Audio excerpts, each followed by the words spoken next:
Next কলে চলে যাই। কে আছেন এখন লাইনে? আপনার প্রশ্নটি করুন প্লিজ। হ্যালো ভাইয়া, আসসালামু আলাইকুম। ওয়ালাইকুম আসসালাম।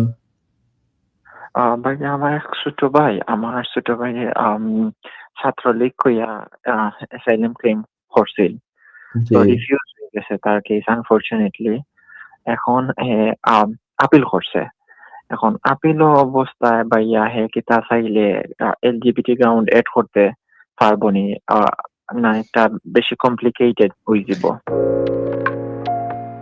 এখন উনার যদি চেঞ্জ অফ সার্কামস্টেন্সেস আসে এবং এই সমস্ত ব্যাপার যদি উনার থাকে, উনার মধ্যে নেচারের মধ্যে এত পরিমাণ প্রবলেম আসে এবং সরি মানে এত কিছু এড হয় এবং সিভিয়ার থ্রেট যদি উনি পেতে থাকেন, উনার পারসিকিউশন এর মুখোমুখি হবেন বলে উনি মনে করছেন, দেশ থেকে হিউজ পরিমাণে থ্রেট পাচ্ছেন এবং উনার এগুলা নিয়ে মানে উনাকে খুব ব্যাডলি ট্রিট করা হবে বলে বলা হচ্ছে। তাহলে এই যদি হয়, তাহলে উনাকে এখন আবার সেকশন 120 নোটিস দিতে হবে আপিলে।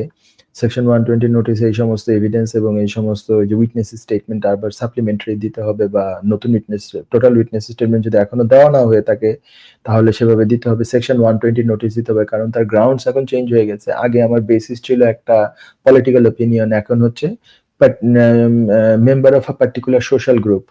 এইটা আর কি এড হচ্ছে। আপনি বলছেন যে ২ টাই। তো ২ টাই যদি হয় তাহলে হচ্ছে যে আপনার তো একটা এড হলো, এখানে গ্রাউন্ডে চেঞ্জ আসবে। সো সেকশন 120 নোটিস ডিউ করছে, খুব যত তাড়াতাড়ি পারা যায় দিতে হবে সমস্ত এভিডেন্স সহ এবং সেটা হোম অফিসের এগ্রিমেন্ট থাকতে হবে যে হ্যাঁ আমরা এটাকেও কনসিডারেশনে নিব অ্যাসাইলামের ক্লেমের মধ্যে। তাহলে হচ্ছে এটা আপিলে এইভাবে এটা ডিল করা যেতে পারে। ঠিক আছে? সো এটা মানে আপনাকে কিন্তু স্ট্রং প্রুফ থাকতে হবে। আপনার এটা কিভাবে প্রুফ করবেন সেটা আপনার উপরে বেশ কিছু পার্সোনাল স্টেটমেন্ট খুব বিস্তারিত হতে হবে এবং থ্রেড গুলো যে আসছে এগুলো কিভাবে কি প্রুফ করবেন সেটা আপনাদের ডকুমেন্টারি এভিডেন্স গুলো দিতে হবে। ঠিক আছে? আশা করি প্রশ্ন উত্তর এভাবে দিতে পারি আমি। পেয়েছেন আশা করি। যুক্তরাজ্যের ভিজিটর ভিসা নিয়ে দুশ্চিন্তা? আপনার আত্মীয় বা বন্ধুর ইউকে ভিজিটর ভিসা রিফিউজড হয়েছে? আপনি কি জানেন হোম অফিসের এই সিদ্ধান্তের বিরুদ্ধে জুডিশিয়াল রিভিউ করা যেতে পারে?